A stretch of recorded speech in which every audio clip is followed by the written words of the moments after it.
Halo semua, apa kabar? Ketemu lagi sama saya Mayang. Di saya punya video hari ini, saya mau cerita sama kalian bagaimana saya bisa sampai ke Prancis, pengalaman saya sewaktu kuliah sampai sekarang saya sudah kerja. Jadi kalian harus nonton video ini sampai habis. Oke, tahun 2014 bulan Agustus itu awal pertama saya tiba di Prancis. Jadi waktu itu saya lulus kuliah S1 dari Universitas Atmajaya Yogyakarta, jurusan Teknik Arsitektur.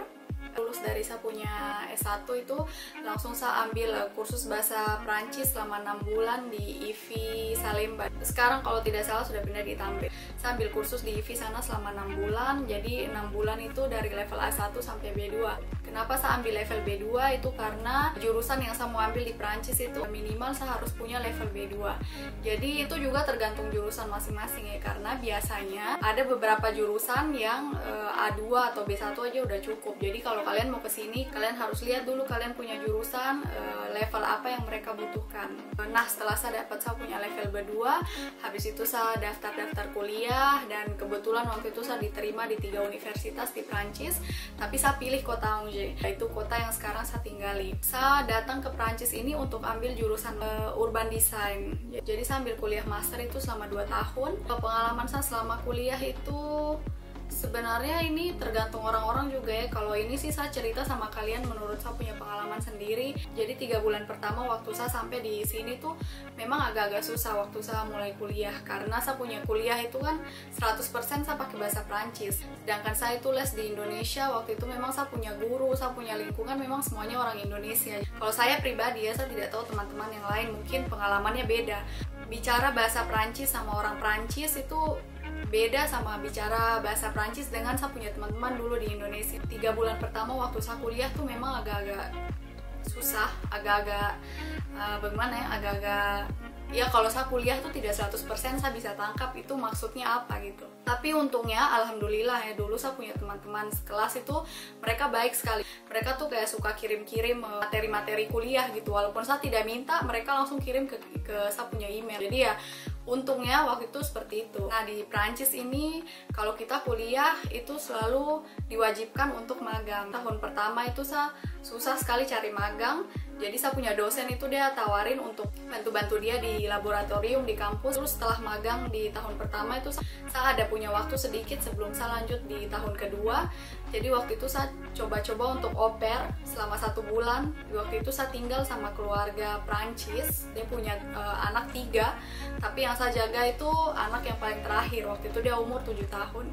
Nah, setelah itu saya lanjut di saya punya tahun kedua. Saya punya kampus itu dia kerjasama dengan École de Paysage, tapi masih di Angers juga. Jadi saya punya tahun kedua, saya tidak di Université d'Angers, tapi di satu ekol namanya Agro Campus West. Saya tahun kedua memang tidak sesulit tahun pertama ya, karena saya sudah kebiasaan juga bicara sama saya punya teman-teman yang orang Prancis. Terus saya sudah dapat beberapa teman juga, jadi latihan-latihan seperti itu. Terus supaya kita bisa bicara dengan lancar. Sebenarnya master itu kuliah tidak terlalu lama ya, jadi dia 2 tahun, tapi 2 tahun itu juga kita tidak full. Jadi tahun pertama itu waktu itu saya cuma kuliah beberapa bulan saja, habis itu harus dapat magang itu.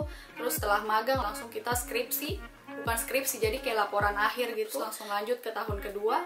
Tahun kedua juga saya kuliah cuma beberapa bulan juga, terus langsung magang. Tahun kedua itu alhamdulillah saya dapat magang di perusahaan Paysage di kota Avignon. Avignon itu di daerah selatan Prancis. Jadi saya tinggal di Avignon itu selama kurang lebih 6 bulan.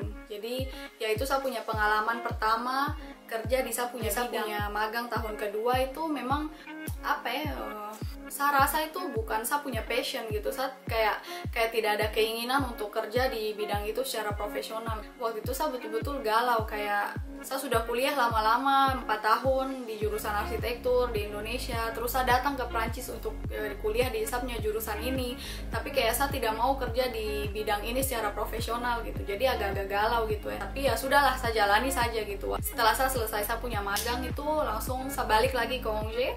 Terus skripsi tugas akhir itu langsung, habis itu saya lulus. Habis lulus itu langsung wisuda. Setelah wisuda saya pulang ke Indonesia. Jadi memang waktu itu saya pulang ke Indonesia itu setelah 2 tahun saya kuliah. Jadi Dari awal saya datang ke Prancis memang satu janji sama saya punya diri sendiri, saya tidak mau pulang ke Indonesia selama saya kuliah. Saya harus selesaikan saya punya kuliah dulu, baru saya pulang ke Indonesia. Jadi waktu itu saya nabung dari saya punya magang itu untuk bisa beli tiket pulang ke Indonesia. Sebelum saya pulang ke Indonesia itu saya apply dulu untuk saya punya visa. Jadi ada di sini namanya visa APS. Visa APS itu biasanya dikasih untuk anak-anak yang punya master ya, yang punya master dari Prancis atau licence pro juga. Apa itu visa APS? Jadi visa ini adalah visa yang membolehkan kita stay selama 1 tahun di Prancis untuk cari kerja. Setelah saya dapat visa APS ini bulan November 2016, langsung saya pulang ke Indonesia.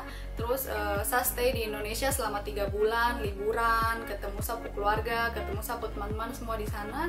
Habis itu bulan Februari baru saya balik lagi ke Prancis. Jadi awal-awal saya cari kerja itu memang saya masih cari di saya punya bidangnya, di bidang arsitektur, di bidang aménagement de la ville, urban design, apalah itu segala macam. Memang ada beberapa perusahaan yang saya sempat interview sama mereka, tapi buat info ini ya teman-teman, kalau misalnya kalian mau pakai visa APS itu masalahnya visa APS itu dia agak-agak susah, karena kalau misalnya kita mau ganti, kita punya visa dari visa APS ke visa pekerja, itu kita harus dapat kerjaan yang sesuai dengan kita punya jurusan yang kita ambil di Prancis. Setelah itu kita harus dapat gaji juga 1,5 kali SMIC. SMIC itu gaji rata-rata di Prancis. Kalau di Indonesia tuh UMR. Jadi di Prancis ini ya, misalnya tahun ini dia punya SMIC itu sekitar 1.539,42 euro, itu sekitar 25 juta gitu.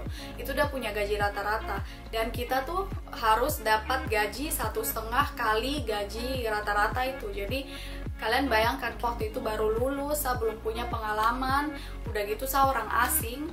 Terus tiap kali saya interview di perusahaan tuh saya langsung bilang sama mereka kalau saya mau punya gaji 1,5 kali gaji pokok gitu. Ya mungkin mereka juga sebagai orang Prancis, mereka akan bilang ini orang sudah orang asing, dia baru lulus, belum pernah punya pengalaman, dia sudah minta gaji besar. Jadi memang waktu itu saya agak-agak susah dapat pengalaman.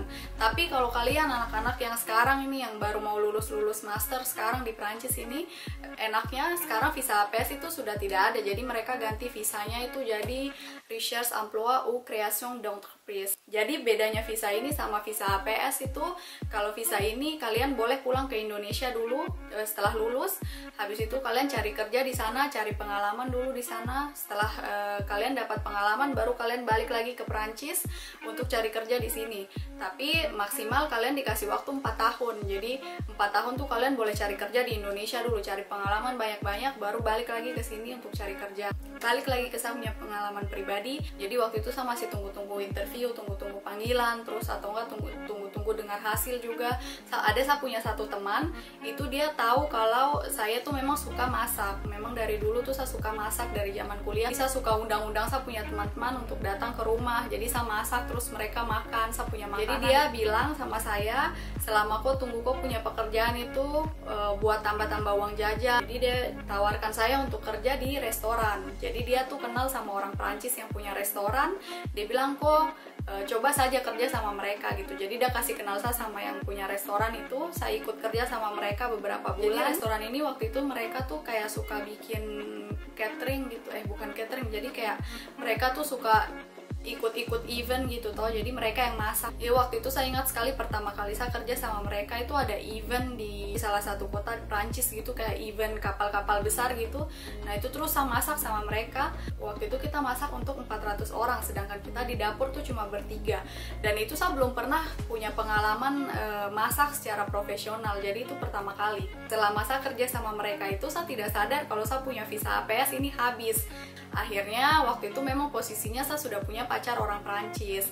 Nah saya punya pacar ini memang waktu itu sebelum saya bikin visa APS dia sudah tawarin saya untuk bikin visa vie privée familial dengan PACSE. PACSE itu apa? Jadi PACSE itu kayak visa tunangan gitu ya. Jadi kalau misalnya saya PACSE sama dia ini, saya bisa dapat visa namanya visa vie privée et familial. Nah dengan visa itu saya bisa kerja di bidang apa saja, mau dapat gaji berapa saja, itu saya tetap bisa stay di Prancis gini. Akhirnya di situ baru saya putuskan kayak sekarang saya tidak mau cari kerja di saya punya bidang lagi. Kayak yang tadi saya bilang ke kalian, waktu saya magang di tahun kedua itu saja saya sudah tahu saya tidak mau kerja di bidang itu. Jadi akhirnya saya cari-cari kerja di dapur. Waktu itu kan saya masih kerja sama yang restoran Prancis itu toh, tapi karena kebanyakan cuma event-event saja, jadi dia selalu kayak pindah-pindah gitu, tidak tetap di satu tempat gitu. Jadi saya bilang kayaknya saya harus cari yang lain lagi kerja. Akhirnya waktu itu ada teman orang Indonesia di Angers juga, itu udah kerja waitress itu di sana. Terus dia bilang dia punya restoran itu mereka lagi cari chef, tapi waktu itu kerja yang di restoran itu memang bukan seperti yang saya bayangkan gitu. Jadi saya tidak stay lama, saya cuma 1 bulan saja, terus langsung saya selesai, saya keluar. Habis itu saya cari kerja lagi yang lain, tapi masih di restoran. Jadi betul-betul saya punya jurusan tuh saya sudah lupakan ya teman-teman. Saya tidak cari lama ya waktu itu, hampir 1 bulan aja. Terus kebetulan waktu itu ada satu lowongan di restoran yang sekarang saya kerja ini. Jadi mereka cari chef, saya langsung daftar ke sana.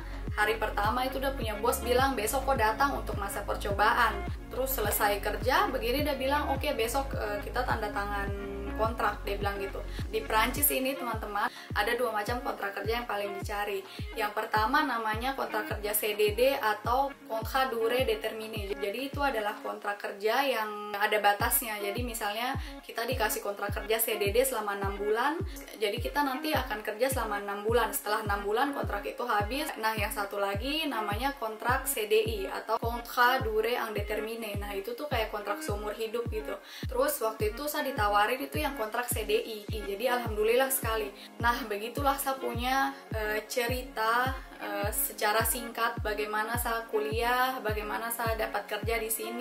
Saya punya pesan buat teman-teman yang sekarang lagi cari kerja atau yang lagi galau, kalian jangan pernah ragu untuk kerjakan apa yang kalian suka. Kalau misalnya kami tuh kuliah di jurusan apa gitu, tapi nanti ujung-ujungnya kerja di bidang lain, kenapa tidak? Memang kan kita kuliah untuk kerja untuk apa? Untuk dapat uang. Jadi ya kalau memang kalian sudah dapat kerja tapi tidak sesuai dengan yang jurusan yang kalian kerjakan saja gitu. Jadi jangan pernah ragu, selalu kerjakan yang kalian suka dan jangan lupa subscribe.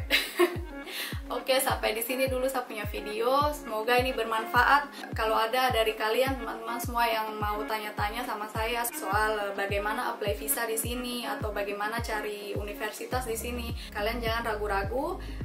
Kalian boleh tanya sama saya dan kalau saya ada kesempatan, saya akan jawab kalian pertanyaan semua. Oke, dah, have a nice day.